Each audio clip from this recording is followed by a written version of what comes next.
practicing general medicine in Minjur. I have 23 years of clinical experience. The topic for today's session will be understanding hypertension.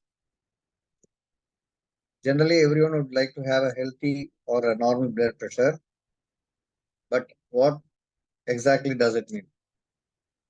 Basically, each time when the heart beats, it pumps blood into the blood vessels. This creates pressure against the walls of the blood vessel. This is called blood pressure.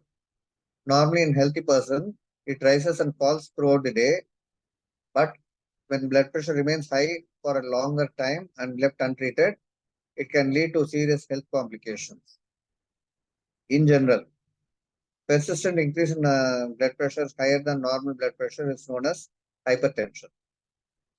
High blood pressure usually develops over time. It can happen because of um, unhealthy lifestyle choices. For example, not having enough regular physical activity, obesity, smoking, high alcohol consumption, and stress, etc. There are other risk factors that can also increase the risk of developing hypertension, such as age. People, as people get older, the arteries can stiffen up and narrow as excess fat builds up. Family history of blood pressure. One or more close family members with hypertension increases a person's risk of developing the condition. Excessive salt intake is also known to raise blood pressure. Not eating enough foods with potassium can cause increased blood pressure and the risk of stroke and chronic kidney disease. Eating processed and fatty foods increase fats throughout the body and makes the heart work harder to push blood through the body, hence causing blood pressure to rise. On the other hand, lack of physical activity is also linked to obesity and further to high blood pressure. Another one is stress. Reacting to stress in unhealthy ways or not managing stress can also increase the blood pressure. So, hypertension does not have any obvious sign and symptoms.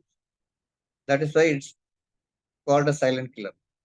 It puts people at risk for several diseases like cardiovascular problems to kidney failure, stroke, and even eye damage and blindness. Hence, early and accurate diagnosis is very important in the management of hypertension. Measuring the BP is the only way to know whether a person has high blood pressure or not. Generally, when symptoms do occur, they include morning headaches or tiredness, vision changes, buzzing in the eyes, buzzing in the ears, fatigue, nausea, or vomiting. If person is experiencing some of these symptoms, then one should get their blood pressure checked. Fortunately, high blood pressure can be easily diagnosed. It is usually measured with an instrument called sphygmomanometer. A blood pressure is recorded in two numbers, systolic and diastolic. Now let's try and understand what do these numbers actually mean.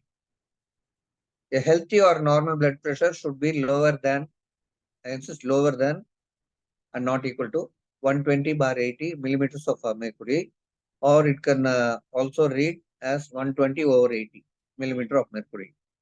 Here the upper number indicates systolic blood pressure, which means pressure in the blood vessels when the heart contracts, whereas the lower number indicates diastolic blood pressure. It means the blood pressure in the blood vessels when the heart rests between beats. If BP level is more than 140/90, then the person has hypertension. If the person have BP levels are higher than this, then he or she might be at risk of developing severe heart diseases. This risk can be prevented and reduced by taking steps towards a healthier lifestyle, such as regular exercise, healthy diet, quit smoking, regular blood pressure monitoring, stress management, adherence to medications. If blood pressure is successfully controlled with such a lifestyle modifications, then it might avoid delay or reduce the need for medication. So let's take a look look at these strategies one by one. Regular exercise or physical activity. Exercise can be a drug-free approach to lowering high blood pressure. Regular physical activity makes person's heart stronger. If one has a strong and healthy heart, it can pump more blood with less effort. So if heart has to work less to pump, the force on the blood vessel will decrease and lowers the blood pressure.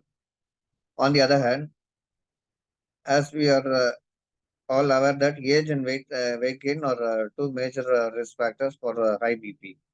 So if the blood pressure is at desirable level, that is less than 120 bar 80, then exercise can help prevent it from rising as you age. Regular exercise also helps you to maintain a healthy weight, which, in my opinion, is an important way to control blood pressure. One should aim for at least 30 minutes of aerobic activity most days of the week. High BP level can be reduced by doing regular structured exercise such as brisk walking, jogging, or swimming, etc. And the next one is healthy diet.